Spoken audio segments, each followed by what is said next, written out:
Es Manuela Oquendo Castaño, soy educadora especial de Aula Abierta y hoy vamos a hablar del tema de la sociedad de la información, porque este tema es importante. En la actualidad, con la llegada del Internet, el uso de la información o la información se ha masificado exponencialmente a través de esa interconectividad que tenemos entre las personas y entre diferentes partes del mundo. Entonces, hoy te voy a explicar qué es la sociedad de la información, cómo consumimos principalmente nosotros esa información, un concepto muy importante que es cultura informacional y algunos tips para identificar información falsa. Entonces, empecemos. ¿Qué es la sociedad de la información? Este concepto se refiere a esas formas en que el ser humano adquiere el conocimiento, cómo se comunica y cómo hace uso de esta información, ya sea para su vida cotidiana, para su trabajo o su entorno laboral o de forma lúdica o recreativa. Hablar de la sociedad de la información actualmente no se puede desligar del concepto que es la sociedad del conocimiento. Entonces, anterior la información tiene el poder. En cierta medida, ya no solamente la persona que tiene la información tiene el poder, ¿no? Porque a través de la llega a muchas personas y estas personas hacen con esta información muchas cosas, entre ellas formarse, volver a informar, volver a crear. Entonces ahí estamos hablando tanto de una sociedad de la información, que es la que produce y la que envía la información y la masifica, como la sociedad del conocimiento. ¿Cómo nosotros consumimos entonces esa información? A través de la televisión y el Internet. Son los medios que reinan. Nosotros a través de la televisión vemos noticias, vemos programas, vemos documentales y en esa medida vamos adquiriendo la información. Pero otro es el Internet, que a través de las redes sociales como es el WhatsApp, Facebook, Instagram y las demás herramientas, YouTube y las páginas web de los diferentes sitios, ya sean oficiales o páginas que nos informan, nosotros hacemos consumo de esa información. Entonces, a través de la televisión tenemos, por ejemplo, Netflix, aunque no solamente es de televisión, sino que en los dispositivos móviles lo encontramos. El WhatsApp es una de nuestras principales fuentes de información. A través de ella eh, damos cadenas, reenviamos mensajes, recibimos y enviamos información. Facebook, Instagram también se ha convertido en una de las principales fuentes en las que nosotros consumimos la información, YouTube y todo lo que tiene que ver con motores de búsqueda o la navegación en Internet, ya sea Google Chrome, Google Explorer, Mozilla, Safari, ¿cierto? Entonces estas son nuestras principales fuentes de información y con las que nosotros hacemos ese consumo. Con todas estas fuentes de información nos llega conocimiento, nos llega información verdadera, nos llega información falsa, nos llegan opiniones de diferentes temas, posturas políticas, religiosas, de la actualidad. Y en muchas ocasiones se da la sobreinformación, la desinformación y la información falsa, especialmente en los tiempos de crisis, como por ejemplo en el que estamos viviendo de la pandemia, se da mucha desinformación y sobreinformación. En ocasiones todo esto produce que tengamos de pronto un estrés a raíz también de la situación actual y más toda la información que consumimos. Entonces es muy aconsejable que nosotros vamos a visitar, qué medios nos van a informar, cuál es la cantidad, y también es muy importante, como van a ver ahora en los tips, el contraste de las fuentes, como para no llegar y caer en eso de la desinformación.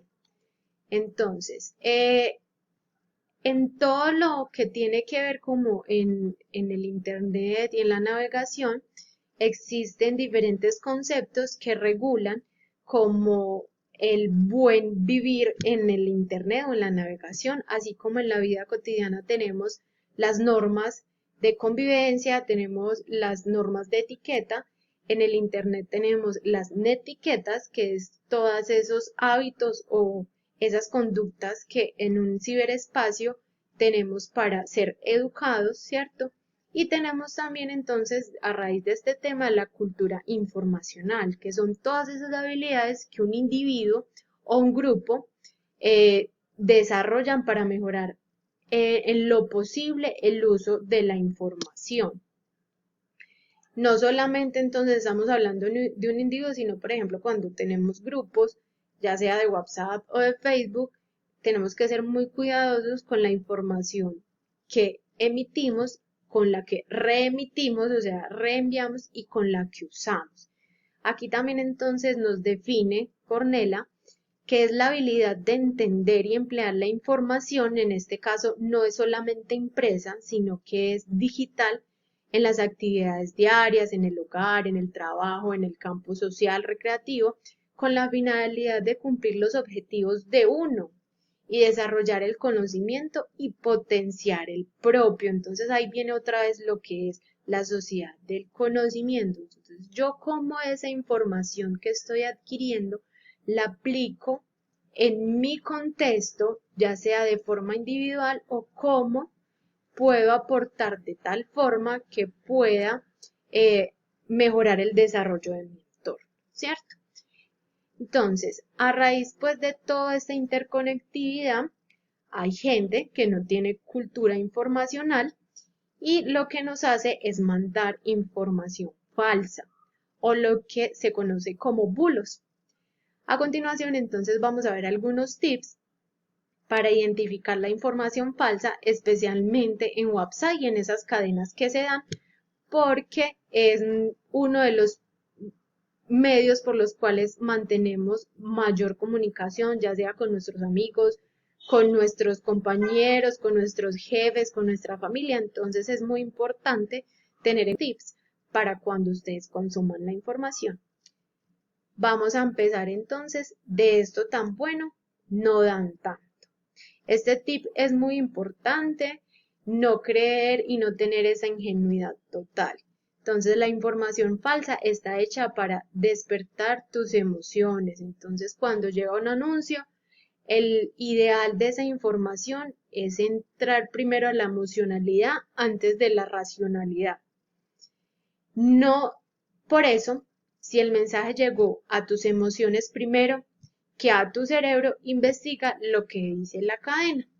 Uno a veces se pregunta, hay gente que es de pronto muy ingenua, tiene un grado más de ingenuidad que otras podemos ser más sentimentales, otros pueden ser más racionales, entonces también va como en el conocimiento de cada uno y cómo trabajar eso. Entonces, cuando les llegue una cadena, les llegue un mensaje, analícenlo bien, miren, pero es que no, eso regalado no, eso no lo dan tan fácil, o no solamente de WhatsApp, sino en los links que nos mandan de internet, ¿cierto? Entonces, tener mucho en cuenta de eso tan bueno, no dan tanto. Segundo, ten en cuenta si el mensaje es reenviado. En WhatsApp te ayuda a crearon los familiares o amigos o los creó alguien más o cuántas veces se ha reenviado. Por ejemplo, cuando un mensaje se reenvía de un usuario a un usuario más de 5 veces, este se indica en un icono con una flecha doble al lado del mensaje. Entonces, por ejemplo, esas cadenas de que el pico y cédula, salió un pico y cédula nuevo y eso aparece en un montón de reenvíos, uno lo va compartiendo de un grupo a otro, de un familiar a otro, de un amigo a otro, entonces esos chulitos van apareciendo dobles. Hay que dudar un poco cuando nos lleguen esas cadenas, cuando tengan muchos reenvíos, de forma que se puede ir perdiendo su esencia o su veracidad. Corroborar. Entonces es muy importante que cuando contrastación entre diferentes fuentes. Si tienes dudas sobre la veracidad de un mensaje de los hechos y corrobora la información en sitios y no sitios oficiales confiables para identificar la fuente de la historia o de la noticia. Ejemplo, cuando ponían los picos, los pico y placas o la contingencia ambiental. En muchas ocasiones nos llega información falsa que ni siquiera era emitida por el área metropolitana, sino que cualquiera mandaba la información y lo que hacía era desinformar. Entonces es muy importante que, por ejemplo, esos comunicados que sabemos que los emiten eh, entes gubernamentales o algo muy confiable, meterse a la página y corroborar la información y así la contrastamos y miramos si es verdad o no, porque muchas veces la información nos parece súper confiable, tiene los logos de las entidades, pero resulta que no. También es muy importante corroborar la información. Bueno, vamos a ver qué otro tip nos dan. Entonces llevamos de eso tan bueno no dan tanto, mucho cuidado al reenvío de los mensajes, corroborar o contrastar la información. Ahora vamos con la apariencia. Entonces, la apariencia. Resulta que los mensajes falsos tienen buena apariencia, como a la vista, pero es muy importante prestar atención en su redacción, en su estructuración o en su presentación. Muchos de los mensajes y los enlaces a sitios web que contienen noticias falsas suelen tener errores ortográficos. Pueden ser tildes, pueden ser el uso de V en vez de B, falta de H's o en los espacios o en la puntuación. Entonces eso también nos da un indicio de que esa información es falsa. Resulta que la información falsa puede ser no precisa. Un ejemplo de eso es, por ejemplo, cuando salió lo de va a haber una tormenta solar y tienen que desconectar todos los equipos porque o si no se queman y en el organismo genera algunas alteraciones en el corazón y en los riñones y es muy general, ¿cierto? No especifica una hora, no especifica una fecha, no especifica quién lo dijo. Entonces, a eso también le tenemos que prestar atención. Si tiene logos, la información, si es precisa, si, por ejemplo, dicen se ganó la lotería, ir a reclamarla a alguna parte y no precisa un lugar, no precisa, pues, otros aspectos que son importantes. Otro tip sería, creo que es nuestro último tip, pon tus prejuicios al margen, aunque esa información en ocasiones sus ideales o nuestra forma de pensar, es muy importante que corroboren los hechos antes de reenviarla o compartirla. Muchos de nosotros nos llega la información, automáticamente la creemos y la reenviamos y hacemos parte de eso entonces, de esos bulos o de la persona que hizo esa infografía o errores gramaticales. Si te pide que abras un enlace, si te solicita que compartas información personal, si te pide que reenvíes el mensaje, si el mensaje dice que abres un enlace, se activará una función nueva y si te indica que debes pagar por el uso del WhatsApp, es también una información falsa. A continuación, entonces, vamos a ver algunos tips o algunos ejemplos de la información falsa. Entonces, por ejemplo, vemos aquí una cadena que nos dice que no se cobra. Entonces, partamos de ese hecho de que ya es falsa, ¿cierto? El día de hoy el servicio de WhatsApp dejó de funcionar, no especifica hora, no especifica desde qué fecha hasta qué fecha, entonces ahí podemos ver un ejemplo. Y nos dice que debemos contestar a un código y eso también nos da una sospecha. Otro ejemplo sería el siguiente. Esto es una información que rodó en cadenas de WhatsApp, pero esta información sí fue verdadera. Tiene el logo de DeviMed, tiene logos también del Ministerio, de la ANI, pero también es muy importante y como yo les dije ahora, en ocasiones tiene todos los logos, pero se puede contrastar. Es el día de hoy, el tema es muy importante que pongan todos esos tips en práctica para no caer en información falsa. Gracias.